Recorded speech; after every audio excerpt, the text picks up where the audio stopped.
स्वयं स्वभावाप्ति रभावे कृत्स्नकर्मणः तस्मै संज्ञानरूपाय नमोस्तु परमात्मने। नमोस्तु शुद्धात्मने। नमोस्तु गुरुरात्मने। बोलिए पंच परमेष्ठी भगवान की, द्वादशांग जिनवानी माता की जय जय। परम पूज्य अध्यात्म महर्षि आचार्य भगवान श्री पूज्य पाद जी मुनि महाराज की जय जय। चारित्री चक्रवर्ती मुनिकुल पितामह योगींद्र चूड़ामणि धर्म साम्राज्य नायक 20वीं शताब्दी के प्रथम आचार्य भगवान श्री शांति सागर जी मुनि महाराज की जय जय। दीक्षा गुरु शांत मूर्ति वात्सल्य रत्नाकर गुरुवर आचार्य भगवान श्री सन्मति सागर जी मुनि महाराज की जय जय। परम पूज्य आचार्य भगवान श्री विद्यासागर जी मुनि महाराज की जय जय। परम पूज्य आचार्य वर्य श्री वर्धमान सागर जी मुनि महाराज की जय जय। अहिंसा परमो धर्म की जय जय। बोलिए परम पूज्य आगम चक्रवर्ती युवाचार्य विद्यासागर जी महाराज की, आचार्य संघ की। सुबह में भी लाली होती है, शाम को भी लाली होती है। सूर्योदय के समय अभी सूर्य स्पष्ट दिख नहीं रहा है, लेकिन लालिमा दिखती है। दिखती है क्या नहीं? और जब सूर्यास्त होता है पश्चिम दिशा में, तो सूर्यास्त के दौरान भी सूर्यबिंब अत्यंत लाल हो जाता है। सुबह को भी लाली होती है, शाम को भी लाली होती है। एक जगाती है, एक सुलाती है। कितनी अंतर वाली है। सुबह की लालिमा मनुष्य को निद्रा से जगाती है और शाम की लालिमा मनुष्य को निद्रा के अधीन कर देती है। दोनों ओर लालिमा है, लेकिन दोनों के कार्यों में फर्क है। और ये सारा संयोगिक कार्य है। संयोग के निमित्त से होने वाली नैसर्गिक परावर्तन की क्रियाएं हैं। उसी प्रकार आचार्य कहते हैं कि हमारा जीवन भी परिवर्तनशील है। हमारे जीवन में निरंतर बदलाव हो रहा है। हमारे जीवन में सतत परिवर्तन हो रहा है, किंतु मनुष्य अपनी मोह माया में इतना व्यस्त, व्यग्र और उलझा हुआ है कि उसको इस परिवर्तन को देखने के लिए समय नहीं है। या का सैक सवडिल्ला आंड्रे यात सवडिल्ला सवड काढायला लागते त्याला।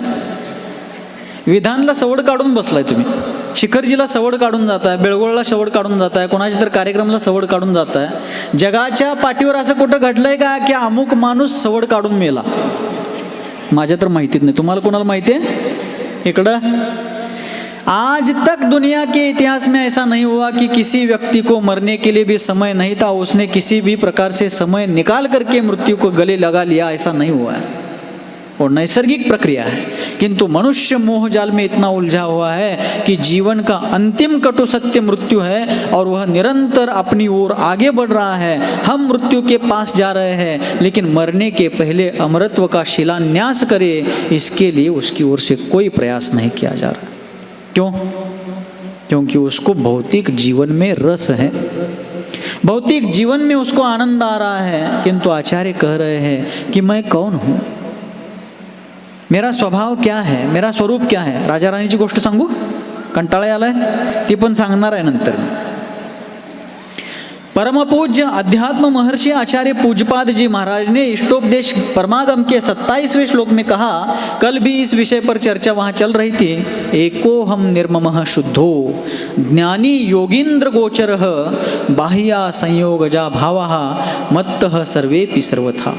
मैं कैसा हूँ? इन सबके बीच में होते हुए भी, इन सबके साथ होते हुए भी मैं एक अकेला हूँ। आएगा नहीं? इसमें से कोई मेरा नहीं। हाँ, लोक व्यवहार से सब मेरे हैं, पारिवारिक दृष्टि से, राष्ट्रीय दृष्टि से, सामाजिक दृष्टि से, धार्मिक दृष्टि से सब मेरे हैं। लेकिन पारमार्थिक दृष्टि से, तात्विक दृष्टि से दुनिया का कोई भी जीव, कोई भी परद्रव्य मेरा नहीं है। क्योंकि आते समय मैं अकेला आया था, जाते समय भी अकेला जाऊंगा। कळा लागले ना सगळ्यांना? हिंदी कळा लागले? आते समय अकेला आया हूँ, जाते समय अकेला जाऊंगा, और जीवन जीते समय भी अपने सुख दुख का अनुभव मैं अकेला ही करता हूँ। दूसरे कोई मेरे सुख दुख में सम्मिलित हो, सांत्वना दे या मेरे सुख में हर्षित होवे तो भी वे मेरे साथ है, लेकिन वास्तव में मेरे नहीं है। ये सब संयोग संबंध है। कैसा संबंध है? संयोग संबंध है। पिछले वर्ष 4 मई 2025 से 10 मई 2025 तक इसी धर्मनगरी में, दुधगांव धर्मनगरी में पंच कल्याणक प्राण प्रतिष्ठा महामहोत्सव बहुत व्यापक स्तर पर, बड़े पैमाने पर ऐतिहासिक दृष्टि से संपन्न हुआ। उस पंच कल्याणक के 6-7 दिनों के कालावधि में लक्षावधि की संख्या में लोग यहाँ आए। आए क्या नहीं आए? लेकिन वे सब आए, यहाँ का उनका प्रयोजन उन्होंने संपन्न किया, पूजा में सम्मिलित हुए, पूजा का आनंद लिया, अपने आप्त इष्ट, अपने स्वकीय जनों को मिलना जुलना किया और अपने अपने काम से आगे चले गए। ये तात्कालिक है। बाकी जो बचे हैं हम अकेले हैं। एको हम निर्ममः शुद्धो, वास्तव में मेरा स्वभाव निर्मोही है। मिथ्यात्व कषाय राग द्वेष से रहित स्वभावी हूँ। आज इन जिनेंद्र भगवान की पूजा आप लोग क्यों कर रहे हैं? वे किसी को शाप देते, वे किसी को वर देते, तो क्या आप इनकी पूजा करते? जर हे भगवान कोणाला शाप आणि वरदान दिले असते, आपण यांची पूजा केली असती का? नहीं। हम इनकी पूजा इसलिए कर रहे हैं क्योंकि वे राग द्वेष कषाय मिथ्यात्व अज्ञान असंयम आदि समस्त अनादि भाव बंधन कर्म बंधन से दूर विनिर्मुक्त शुद्ध बुद्ध स्वभावी हो गए हैं। इसलिए आज वे हमारे आदर्श है, और आदर्श की पूजा इसलिए हम कर रहे हैं क्योंकि हमें भी उन जैसा बनना है। बनना है की नाही? आपल्या मराठी साहित्यकारांनी सांगितलेलं आहे, ऐका लागलाय? काय म्हणतात ते? थोर महात्मे वाहून गेले. काय म्हणतात? तुमच्याकडे होऊन गेले होय, आमच्याकडे वाहून गेले हो. म्हणजे तुम्ही फक्त कानानं ऐका लागला नाही, ध्यानानं ऐका लागला. थोर महात्मे होऊन गेले, चरित्र त्यांचे पहा जरा, आपण त्यांच्या समान व्हावे हाच सापडे बोध खरा. कशाला त्यांचं चरित्र आणि का त्यांची पूजा? आपणही त्यांच्यासारखं व्हायचं आहे. आज ते वेदीवरती आहेत, पुढच्या जन्मी आम्ही त्यांच्या समान वेदीवरती विराजमान होऊ, यात शंका बाळगायला जागाच नाही. पाहिजे आहे का नाही? त्यांनी गे त्यात बरे दनगोळ करगोळ पारगोळ भला मनी कोडो तगोळोत भाई तेगेत नीर आकोत हा इथे त्यात नडीले ब्याडा. हे सगळं ये जो सब चल रहा है, वर्तमान के लौकिक जीवन का चरितार्थ चलाने के लिए, उदर निर्वाह करने के लिए, पारिवारिक राष्ट्रीय सामाजिक जिम्मेदारियों के लिए आप लोग ये सब कर रहे हैं. उस भूमिका में वो ठीक है, किंतु वास्तव में मैं एक हूँ, निर्मोही हूँ, शुद्ध स्वभावी हूँ. आज वर्तमान में संसार दशा में मैं अशुद्ध हूँ. राग द्वेष मोह मिथ्यात्व कषाय आदि परिणाम करता रहा हूँ अनादिकाल से. आज भी राग द्वेष कषाय कर रहा हूँ, लेकिन मेरा स्वभाव, मूल स्वभाव शुद्ध है. ध्यान से समझना है. कळा लागले ना? आज्याच नाही कळा लागले म्हटल्यावर मग आहे काही करायचं नाही. देखिए घी होता है, घी, तूप, तूप असते की नाही? तुप्पा. घी का स्वभाव शीतल होता है. तुपाला हिंदीत घी म्हणतात. घी का स्वभाव कैसा होता है? शीतल, ठंडक देता है. कितनी भी गर्मी हो, गर्मी के दिनों में मस्तक को घी लगाओ, आंखों में एक एक बूंद घी छोड़ो, पैर के पगतलियों में, हाथ के हथेलियों को घी लगाओ, तो शरीर का दाह बहुत सा कम हो जाता है. घी शीतल स्वभावी. किंतु आपने दही को मथ करके, मंथन करके उसमें से नवनीत निकाला, लोनी बेन्नी, आपने नवनीत निकाला. उस नवनीत को उबालने के लिए रखा चूल्हे पर, गैस पर, और वो उबल करके नवनीत का घी बन गया. क्या बन गया? घी बन गया. अब वो गर्म होने के कारण, अग्नि के संयोग के कारण वो उबल रहा है, और दुर्दैव से, दुर्भाग्य से कोई दुर्घटना घट गई और उस बर्तन को धक्का लगने के कारण उठाते समय वो घी, उबलता हुआ घी शरीर पर गिर गया. हाथ पर, पैर पर, शरीर के किसी भी हिस्से पर वो घी गिर गया. क्या होता है? क्या होता है? क्या होते हैं? वहां का हिस्सा जल जाता है. क्या हो जाता है? अब किसने जलाया? वो घी ने जलाया. यदि घी ने जलाया तो आपने तो शुरू में कहा कि घी शीतल स्वभावी आहे. सुरुवातीला काय म्हणलाय तुम्ही? तूप थंड आहे म्हणून सांगितलंय. इकडनं पण तिकडनं पण बोलू नका, जे आहे ते बोला, शेजाऱ्यांची शपथ आहे तुम्हाला. घी क्या है? अब घी, उबला हुआ घी शरीर के किसी भी हिस्से पर गिर गया, शरीर का वो हिस्सा जल गया, वहां फोड़े हो गए, वहां जख्म हो गई, किसने जलाया? घी ने जलाया. घी ने जलाया तो घी तो ठंडा है आप कह रहे थे, और अभी तो कह रहे घी के कारण हमारा ये सब शरीर का हिस्सा, हाथ का हिस्सा जल गया. क्या है एग्जैक्टली, क्या है वास्तविकता, क्या है? तो मूलतः वस्तुतः घी ने नहीं जलाया है. अग्नि के संयोगवश उस घी में ऊष्मा जो प्रविष्ट हुई है, उस ऊष्मा ने जलाया, मूलतः घी ने नहीं जलाया. क्यों? घी शीतल स्वभावी है. वैसे ही यह जीव शुद्ध स्वभावी है. घी शीतल स्वभावी होकर के भी अग्नि के संयोग से वो गर्म हो गया है, वैसे ही ये जीव निश्चय से शुद्ध बुद्ध परमात्मा के समान है. किंतु अनादिकालीन संसार भ्रमण में जीव मिथ्यात्व, राग, द्वेष, कषाय, असंयम आदि परिणाम करता हुआ कर्म का उदय जैसा होता है वैसा भाव करता है, और जैसा भाव करता है वैसा कर्माश्रव कर्म बंद करता है. और उस प्रक्रिया के कारण संसार दशा में ये जीव व्यवहार से अशुद्ध है, लेकिन इसका मूल स्वभाव, मूल स्वरूप शुद्ध है. बुद्ध यानी यहाँ गौतम बुद्ध नहीं समझना है, वे भी भारत के एक विचारक हो गए इतिहास में. यहाँ बुद्ध का अर्थ केवल ज्ञानी, यहाँ बुद्ध का अर्थ सर्वज्ञ. या प्रकरणामध्ये बुद्धाचा अर्थ काय घ्यायचा आहे? केवल ज्ञानी, सर्वज्ञ दशेला प्राप्त. तो जीव का मूल स्वभाव ऐसा है, किंतु यह जीव अज्ञान पूर्ण आचरण कर रहा है. जीव ज्ञान दर्शनमयी है. संसार के अनंत द्रव्यों में से सिर्फ जीव जाति के द्रव्य ज्ञान दर्शनमयी है. यहाँ पर आपने, जहाँ आप लोग बैठे हैं वहाँ एसी कूलर लगाए रखे हैं. कुछ एसी घी में भी, कुछ एसी धूप में भी रखे हैं. काही एसी उन्हात पण ठेवला जागा कमी पडल्यामुळे.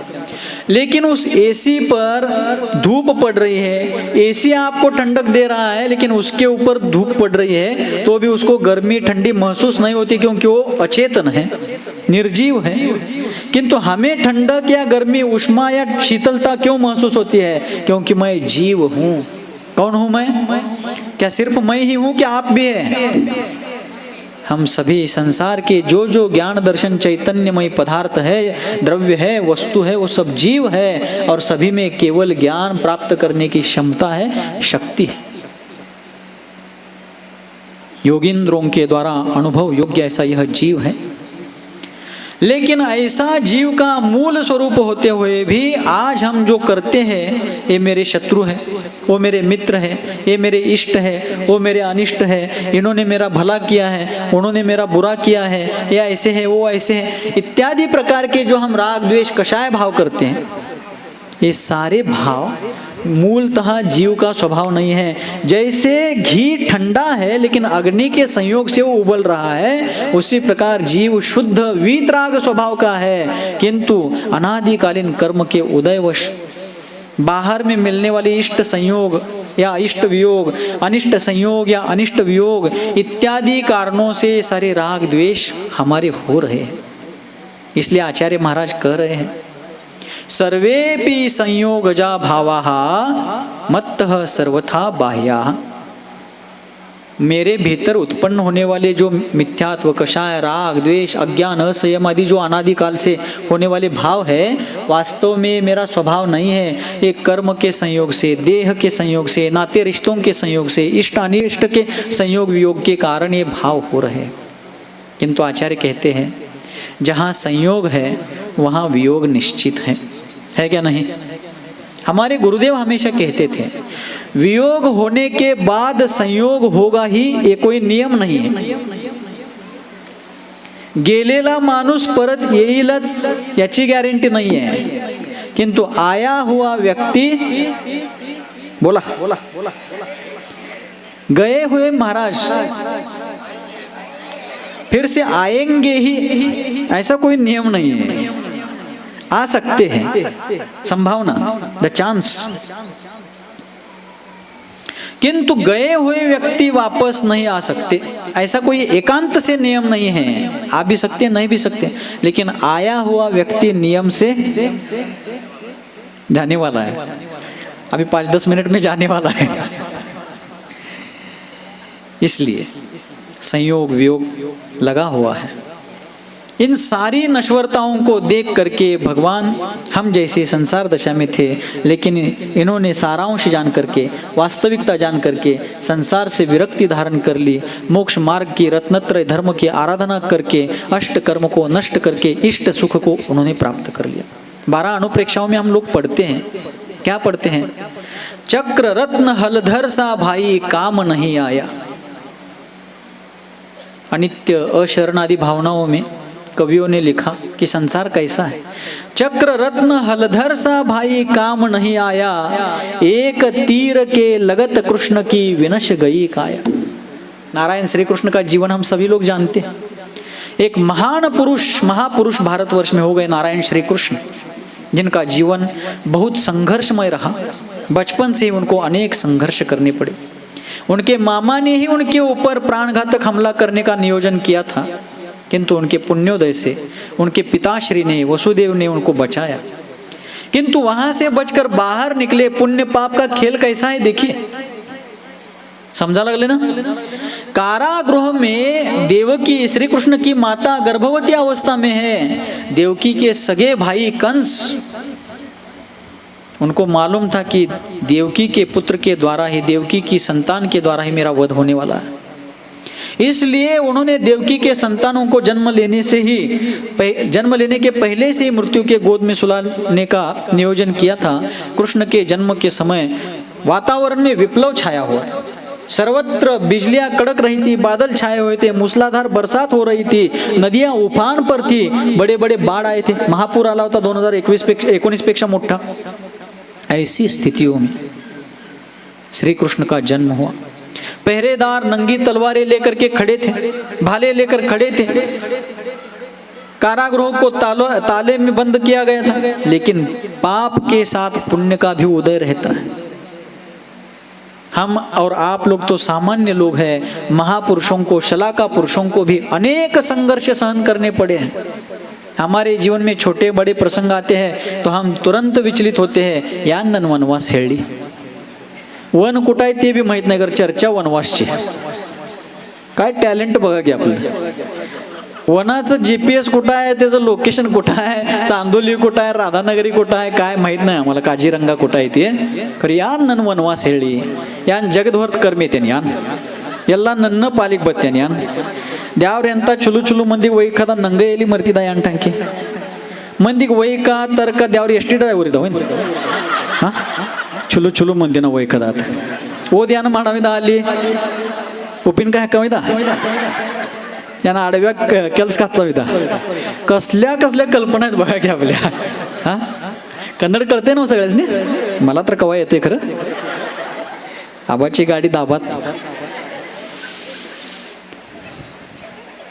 बड़े बड़े महापुरुषों के जीवन में संघर्ष आए मान अपमान आए अपप्रचार आए अनेक संकट आए हैं लेकिन वे विचलित नहीं हुए वे अपने लक्ष्य की ओर आगे सीधे बढ़ते गए हमें भी ऐसा करना है प्रथमान युग इसीलिए हमें पढ़ना है महाराज वाचलो असतो तर मगाशी सांगितले तुम्हाला काय आम्हाला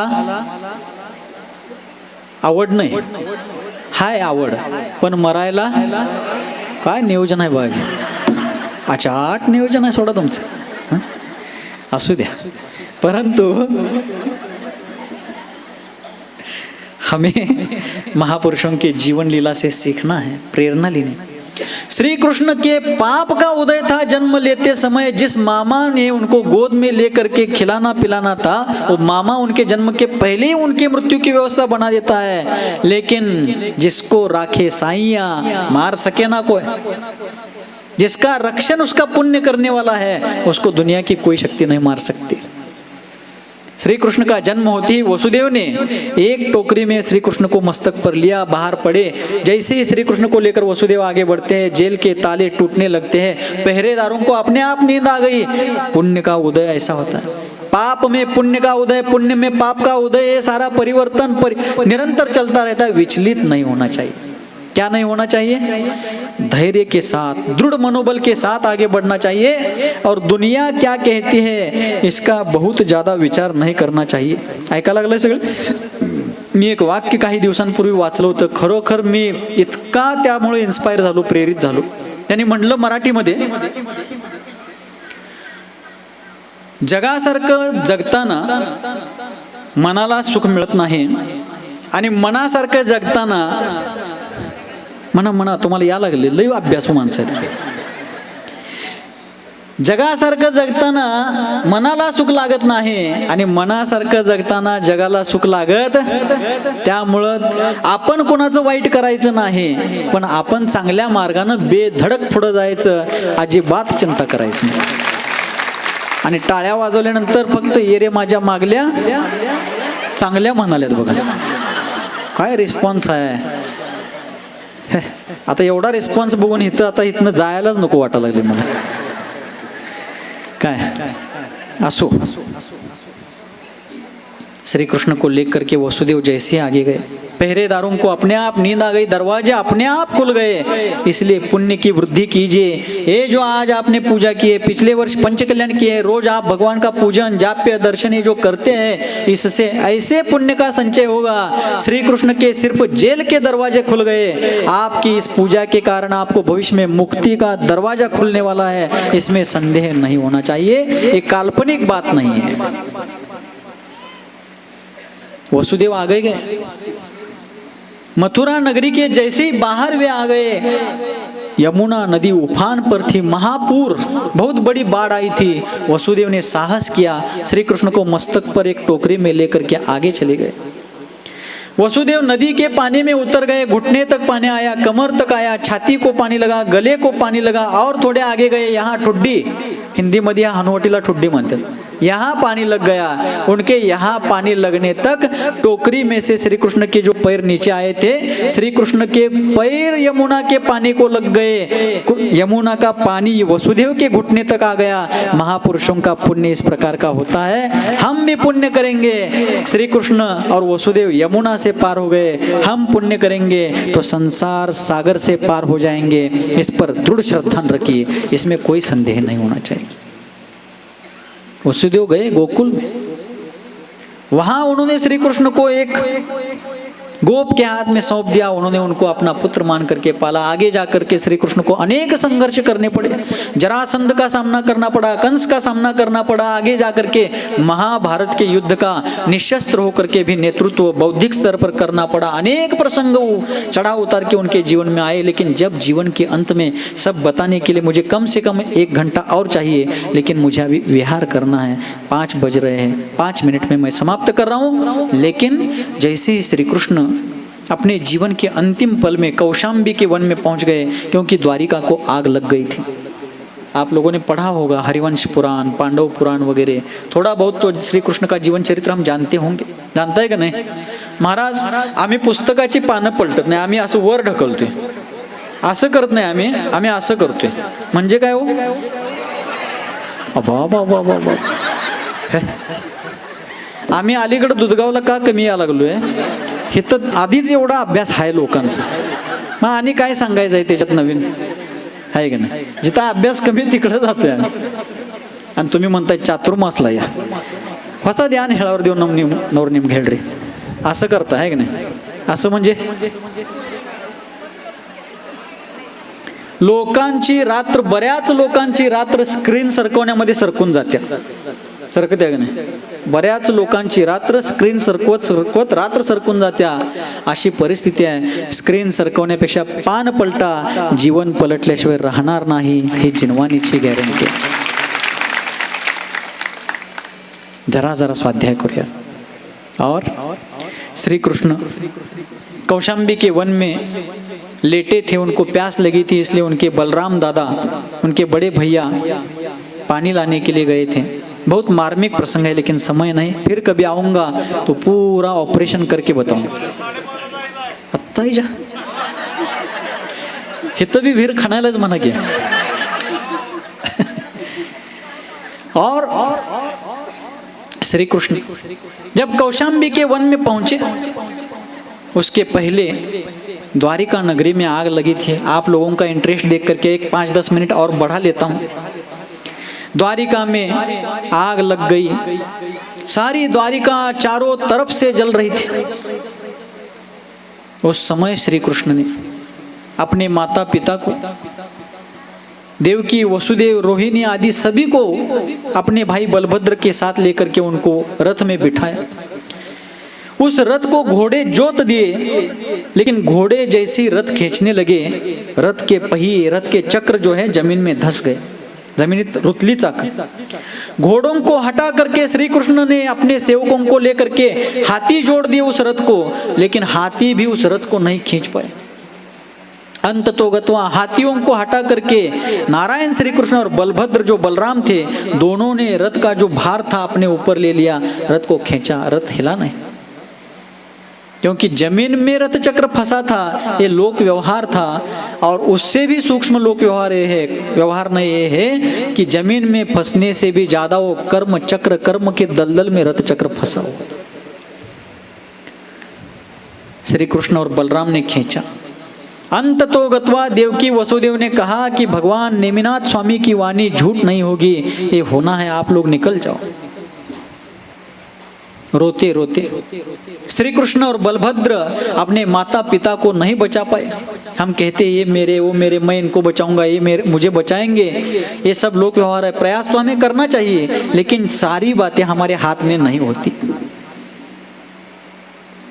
फिर नारायण श्री कृष्ण बलभद्र दोनों रोते रोते बड़े दुख के साथ अपने जन्मदाता को अग्नि के बीच में छोड़कर चले गए, द्वारका के बाहर चले गए। जिस श्री कृष्ण ने जीवन भर नारायण पद के कारण रथों में बैठ करके, हाथी की अंबारी में बैठ करके प्रवास किया था, पालकियों में बैठ करके प्रयाण किया था, वे श्री कृष्ण पैदल चल रहे हैं। जिस श्री कृष्ण के आगे पीछे हजारों अंगरक्षक थे, आज अपने भाई के अलावा उनके साथ कोई नहीं थे। चलते चलते दोनों भ्राता, दोनों भाई कौशाम्बी के वन में पहुंच गए, और कौशाम्बी में पहुंचने के बाद शारीरिक श्रम, थका हुआ शरीर, और शरीर से भी ज्यादा मानसिक श्रम और बौद्धिक श्रम मनुष्य को ज्यादा थका देते हैं। और श्री कृष्ण कौशाम्बी के वन में पहुंचने के बाद बलराम को कहते हैं, बलभद्र दादा, बलराम दादा, मुझे बहुत प्यास लगी है, अब मुझे यदि तुरंत पानी नहीं मिला तो मेरा प्राण ही कंठ से निकल जाएगा। कृपा करके तुमने आज तक मुझे बहुत महान उपकार करके हर बार मुझे बचाया है, मुझे आगे बढ़ाया है, मुझे पानी दे दो। श्री कृष्ण की व्याकुलता देख करके बलराम कहते हैं, कृष्ण तुम यहाँ पर आराम करो, मैं पानी लेकर के आता हूँ। बलराम पानी लेने के लिए जाते हैं, लेकिन कर्म बड़ा विचित्र होता है। अपने मराठी साहित्यकारों ने एक जगह पर कहा है, विचित्र जगती कर्म असे मन चिंतिते होत नसे। इस दुनिया में कर्म इतना विचित्र है कि हम जो सोचते हैं, जैसा सोचते हैं, जितना सोचते हैं, जो चाहते हैं, जैसा चाहते हैं, जितना चाहते हैं, वो हर बार उस प्रकार से हमारी इच्छा के अनुरूप मिले, ये संभव नहीं है। कभी नहीं मिलता है ऐसा नहीं है, लेकिन क्वचित ही हमारे मन मुताबिक होता है, मन के अनुसार होता है, ज्यादातर नहीं होता। श्री कृष्ण वहां लेट गए, सो गए, और बलराम पानी लेने के लिए गए।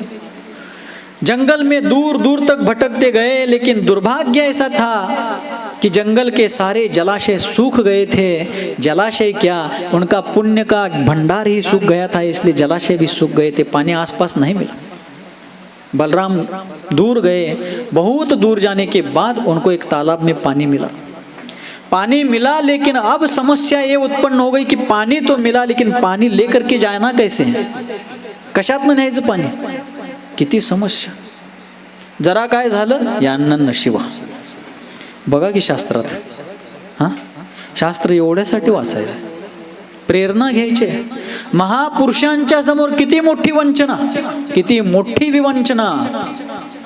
पानी तो देर तक चलने के बाद, दूर तक चलने के बाद पानी तो मिला, लेकिन पानी लेकर जाना कैसे। बहुत सोचने के बाद बलराम को आसपास कुछ विशिष्ट प्रकार के पन्ने वाले वृक्ष दिखे। उन्होंने उसके पन्ने तोड़ लिए और उसका दोना बना लिया, द्रोण, वो मराठीत द्रोण म्हणतो ना अपन, दोना बना लिया और उस दोने में उस तालाब का जलाशय का पानी लेकर के श्री कृष्ण की ओर जल्दी जल्दी जाने लगे। लेकिन जाते समय उस दोने के पत्ते में एक छेद पड़ा था, उसमें से पानी बूंद बूंद बूंद बूंद बूंद बूंद टपक रहा था। विचार कीजिए, जिस बलराम ने, जिस श्री कृष्ण ने जीवन भर सोने के पात्र में पानी पिया, आज उनके नसीब में दोने में पानी पीने का अवसर प्रसंग आया है। क्या परिस्थिति है? आपके जीवन में आया क्या कभी ऐसा? मध्यावर हेंतावर नो एखादा नंग बिटीदा यान यान यान वही क्या नो हारे हा मध्ये मध्ये जर हसवायला लागते, नाही तर अक्काबाई येते हो. परवा असंच बोरगावमध्ये म्हणलो अक्काबाई येत्या, म्हटल्यावर आजी म्हणाले बंद उगीदाळ. खरंच घे, किती तारखेची गोष्ट आहे सांगतो तुम्हाला. 22 तारखेला, 22 एप्रिलची गोष्ट आहे. जरा नगसुल अक्काबाई बरताळान मग आजी म्हणली इकडे बसलेली बंद उगीदाळ. आम्हाला बी काय हलके श्रोते मिळतात, एकदम क्वालिटीचे मिळतात. असो, दोने में से पानी बूंद बूंद टपक रहा है. आचार्य कहते हैं कि उस दोने में से पानी नहीं टपक रहा है, श्री कृष्ण के आयु कर्म के निषेक टपक रहे, मृत्यु निकट आ रही है. जीवन पर्यंत स्वर्ण पात्र में पानी पीने वाले आज वृक्ष के पत्तों में पानी पी रहे हैं. परिस्थिति उनके ऊपर आई है. परिस्थिति जैसे भी आए, जिसकी मनस्थिति मजबूत है वो परिस्थिति को भी बदल देता है, समय को भी झुका देता है. इतनी शक्ति अपने मनस्थिति पर है, इतनी मनस्थिति में है, इसलिए मनोबल मजबूत होना आवश्यक है. परिस्थिति कोई भी है, जिनका मनोबल मजबूत है वह अपने ऊपर टूटकर आसमान भी गिर गया तो आसमान को पैर के नीचे लेकर सीढ़ी बना करके ऊंचाई को छूने का प्रयास करता है. जिसका मनोबल मजबूत है और मनोबल के आगे जिसके मस्तक पर गुरु के आशीर्वाद का गुरुबल है, वो दुनिया में अनेक आश्चर्य कर देता है. इस प्रकार बलभद्र, बलराम श्री कृष्ण के लिए पानी लेकर के जा रहे थे. पानी टपक रहा है, वो जा रहे हैं, पैरों को ठोकरें लग रही है और रास्ते में जंगल की जो पगडंडियां थी, पायवाटा, उन पगडंडियों से जाते समय जंगल के पेड़ों के, लताओं के, बेलों के जो शाखाएं बीच बीच में आई थी, वो बार बार कांटेदार शाखाएं बलभद्र के शरीर को, उनके ऊपर के उपवस्त्र को फाड़ रही है. आचार्य कहते हैं वो शाखाएं उनको फाड़ नहीं रही है, उनका पाप कर्म है उनको विदीर्ण कर रहा है. विचार कीजिए, महापुरुषों का जीवन इस दशा को प्राप्त हुआ है, फिर भी उन्होंने शांति से उसको सहा है. लेकिन जब तक बलराम पानी लेकर के वापस आते, उसके पहले एक घटना घट गई. जब नेमिनाथ भगवान ने समवसरण में कहा था कि 12 वर्ष बाद द्वारिका जलने वाली है, उस समय श्री कृष्ण और बलराम ये दोनों ही उस अग्नि तांडव से दोनों ही सिर्फ बाहर पड़ेंगे, दूसरे किसी को बाहर नहीं पड़ना संभव होगा. उस अग्नि के पहले कोई बाहर पड़ेंगे वो बचेंगे, आग लगने के पहले. आग लगने के बाद श्री कृष्ण और बलराम के अलावा कोई बाहर नहीं जा सकेगा. वैसा ही हुआ. लेकिन उस समय नेमिनाथ भगवान ने यह भी कहा था कि श्री कृष्ण की मृत्यु जरत कुमार के बाण के कारण होगी. जरत कुमार श्री कृष्ण के भाई थे और भगवान की वाणी सुनकर के जरत कुमार ये सोच गए कि मेरे प्राण से भी प्रिय भाई की मृत्यु मेरे कारण से ना हो, उसके बजाय मैं द्वारका छोड़कर आज ही चला जाता. वो चले तो गए, लेकिन होनी किसको टलती नहीं है. और श्री कृष्ण और बलराम प्रवास करते करते जिस कौशाम्बी के वन में आए थे, संयोग से जरत कुमार पहले से उस वन में रहते थे. और जरत कुमार अपनी आजीविका के लिए, कहीं कुछ अन्न भक्षण के लिए अन्न के खोज में चले थे. और उसी समय श्री कृष्ण सोए थे, बलराम पानी लाने के लिए गए थे. संक्षेप में बता रहा हूँ. और जब श्री कृष्ण लेटे हुए थे, उनके पैर से लेकर मस्तक तक उन्होंने शॉल ली थी, एक वस्त्र लिया था ऊपर, और उनके पैर का अंगूठा खुला था, पायाचा अंगूठा उघड़ा होता. और दूर से झाड़ियों से जरत कुमार ने देखा तो उनको लगा कि वो हिरण का आंख है. उनके पैर के अंगूठे में एक विशिष्ट जो चिन्ह था, उसको देख करके जरद कुमार को लगा कि ये हिरण की आंख है। शिकार करने के लिए जरद कुमार ने निशाना लगाया, घात लगाया और बाण छोड़ दिया। बाण क्या छोड़ दिया, उसने मृत्यु को ही श्री कृष्ण की तरफ भेज दिया।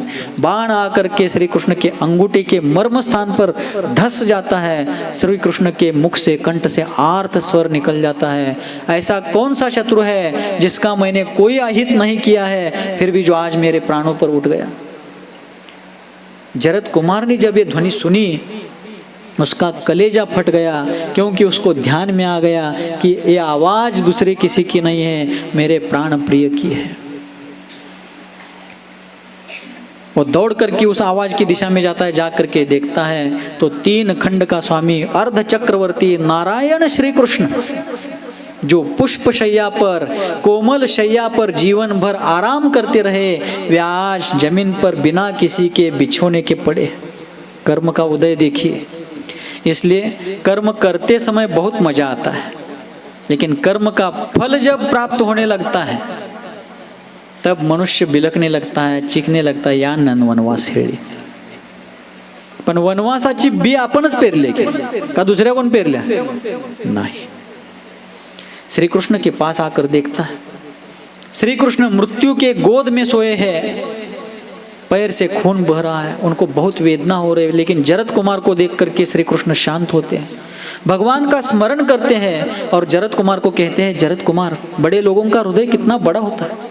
वो कहते हैं, जरद कुमार, तुम्हारे द्वारा जो हुआ है वो एक निमित्त है, मेरे आयु का क्षय निकट आया है, तुम अपने आप को अपराधी मत समझो। लेकिन मेरा बलराम दादा मेरे लिए पानी लाने गया है, वो निकट आया ही होगा और तुमने मुझे इस दशा में पहुंचाया, ये देख करके वो तुझे जीवित नहीं छोड़ेगा, तुम जल्दी यहाँ से जाओ।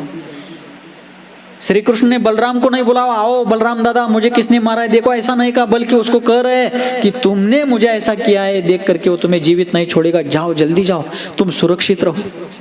बड़े लोग सिर्फ बड़े आसन पर बैठने से बड़े नहीं होते हैं, मन का बड़प्पन ही व्यक्ति को बड़ा बनाता है। हम मन के बड़प्पन को धारण करने का प्रयास करें।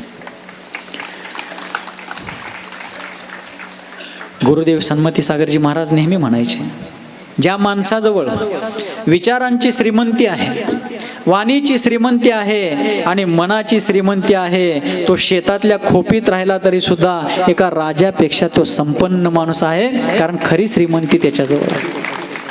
आणि जो मानुस, जो व्यक्ति पैसों की गद्दी पर, बंडल की गद्दी पर सोता है, लेकिन जिसके पास विचारों की अमीरी नहीं है, वाणी की अमीरी नहीं है और मन का बड़प्पन नहीं है, वो महल में रहते हुए भी कंगाल है। मराठी साहित्यकारांनी तेवढ्यासाठीच आपल्याला सांगितलं, गुळ नसला तरी काय साखर असावी।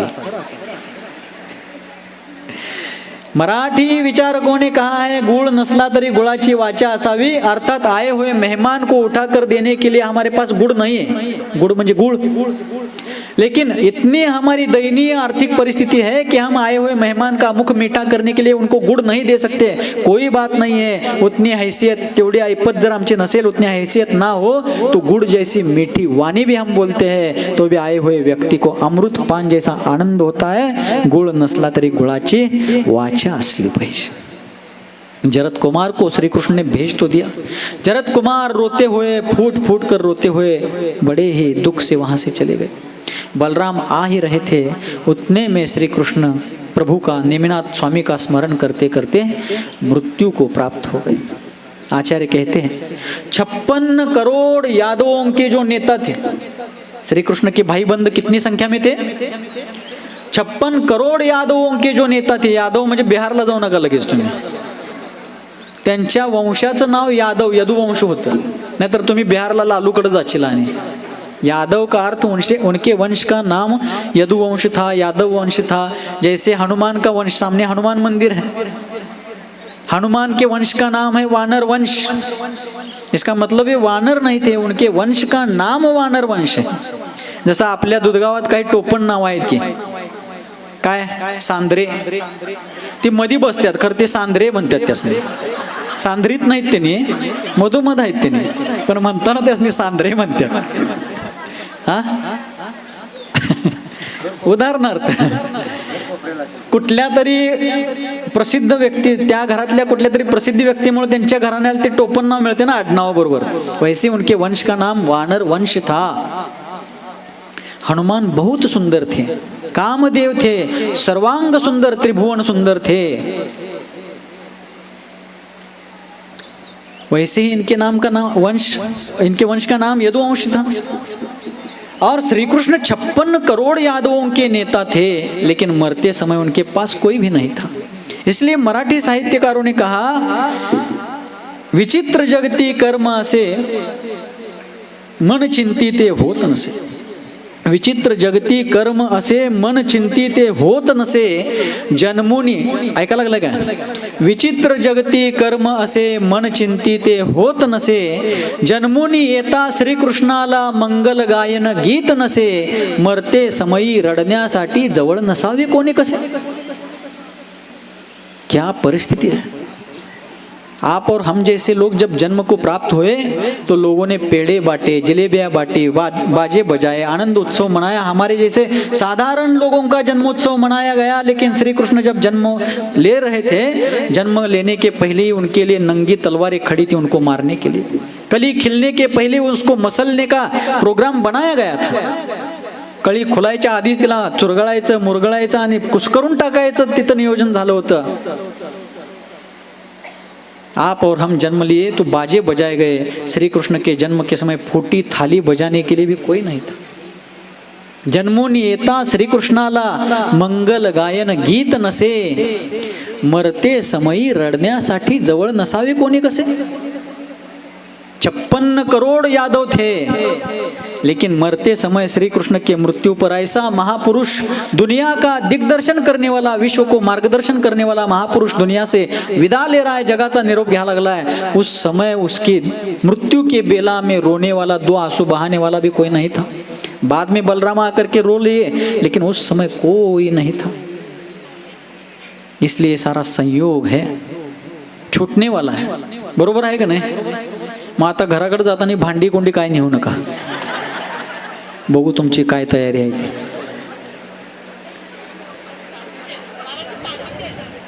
हाय, आमची ट्रस्टी घेते ती ताब्यात. मरते समयी रडण्यासाठी जवळ नसावे कोणी कसे. श्री कृष्ण जैसा महापुरुष जा रहा था दुनिया से, कोई रो नहीं रहा था. तुम्ही आम्ही मरताना, मगाशी महाराजांनी सांगितलेच, पाहिजे त्या प्रकारची जशी डिमांड तशी डिलिव्हरी, त्या प्रकारची रडणारी माणसं मिळतील. मायेनं रडतील, कोण कृत्रिम रडतील. नन धन्यावाद, नन राजावाद, नन प्रधानवाद, नन जहाज मुनिगतू, नन रावसाब वादात.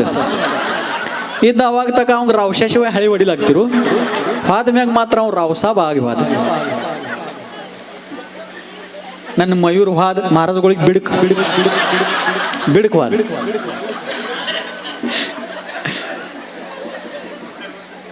महाराज गोळी बिडका.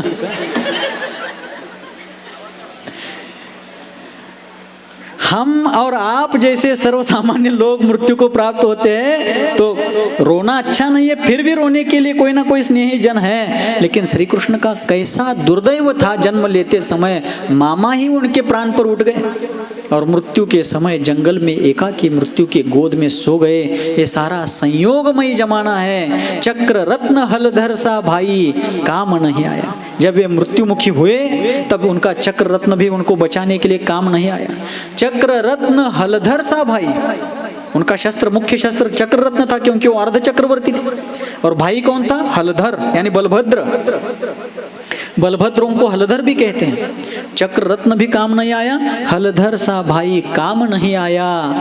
एक तीर के लगत कृष्ण की विनश गई काया. काया यानी शरीर. एक तीर के लगते ही श्री कृष्ण की काया विनश गई. मृत्यु के गाल में, काल के गाल में सो गए. गाल म्हणजे जबड़ा.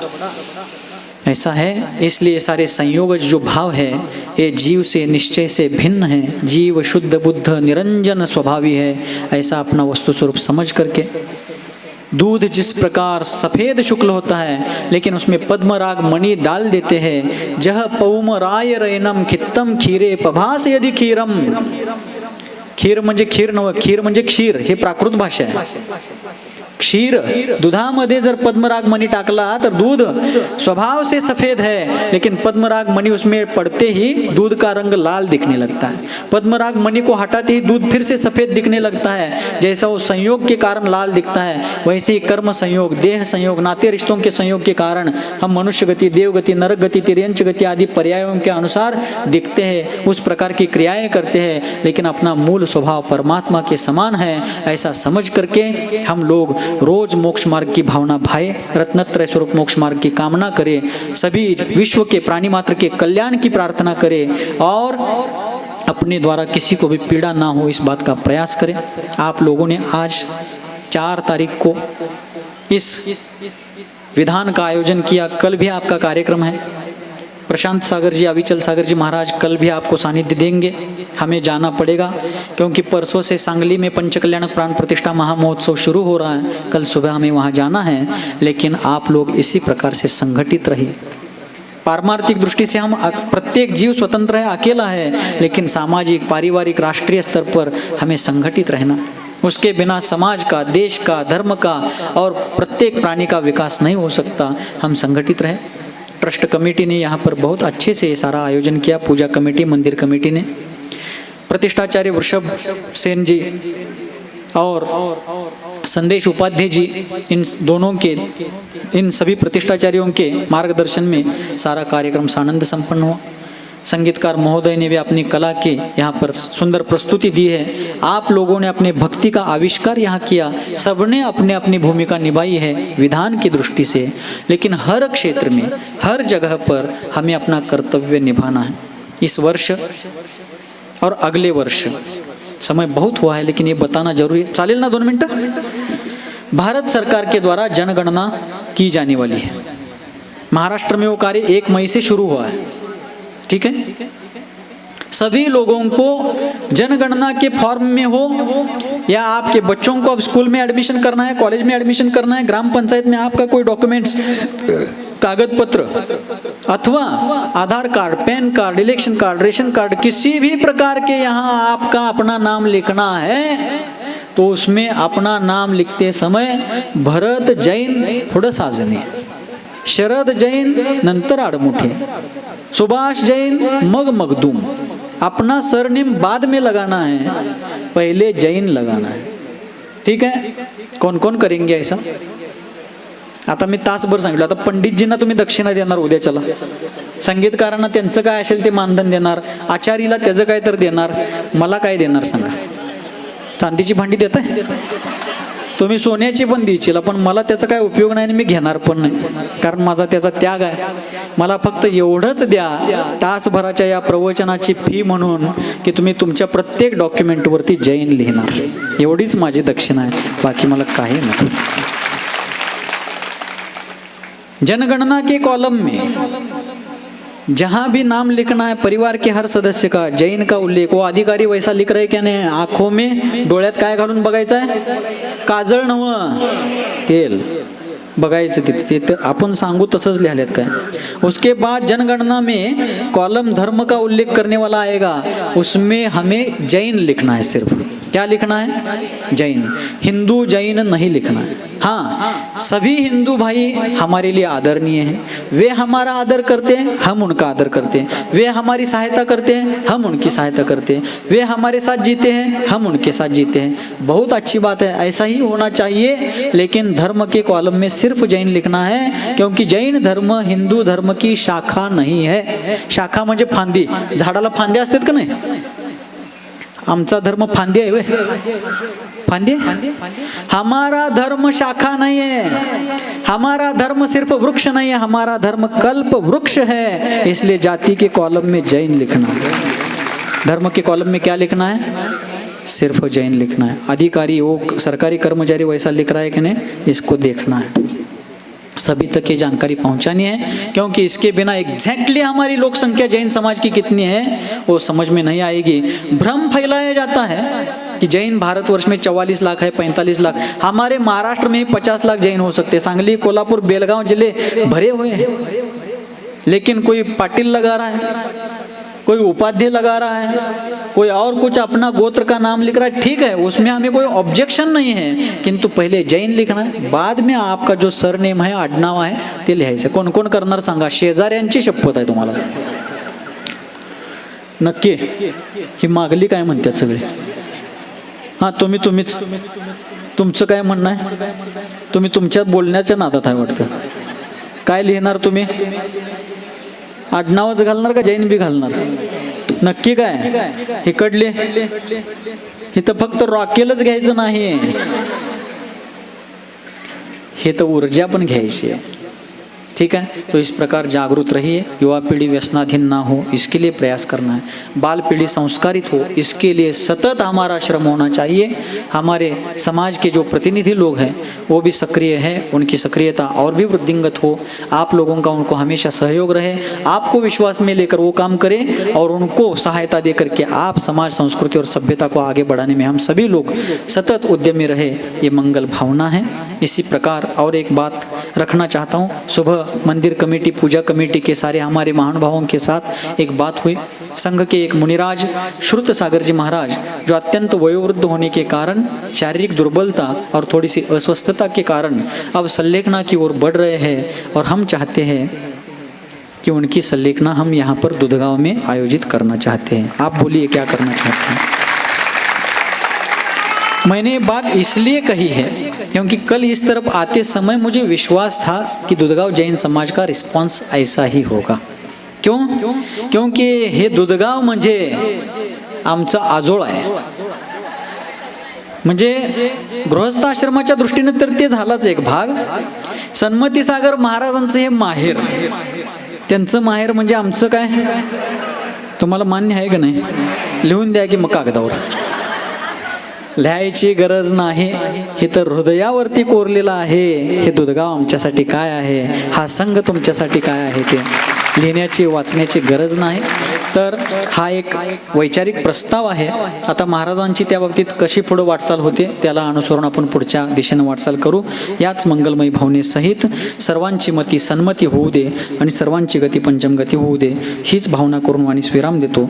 बोलिये गुरुवर आचार्य भगवान श्री सन्मती सागरजी मुनी महाराज की जय. बोलिए परम पूज्य आगम चक्रवर्ती युवाचार्य विद्यासागर जी महाराज की जय. आचार्य संघ की जय. राजू पंडितांचा एक उल्लेख गडबडीत राहून गेला. त्यांचे सुद्धा मागच्या पूजेमध्ये, आजच्या पूजेमध्ये मोठं योगदान आहे. स्थानिक पंडितांचं पण आहे. नाहीतर आणि पुन्हा येताना त्यांनी म्हणणार तुमचं महाराज इथं कसं येतात बघूच. काय नितीन पंडित, चला चला यानंतर आचार्य शांतीसागर गुरुदेवांचा आर्घ्य घ्यायचा आहे.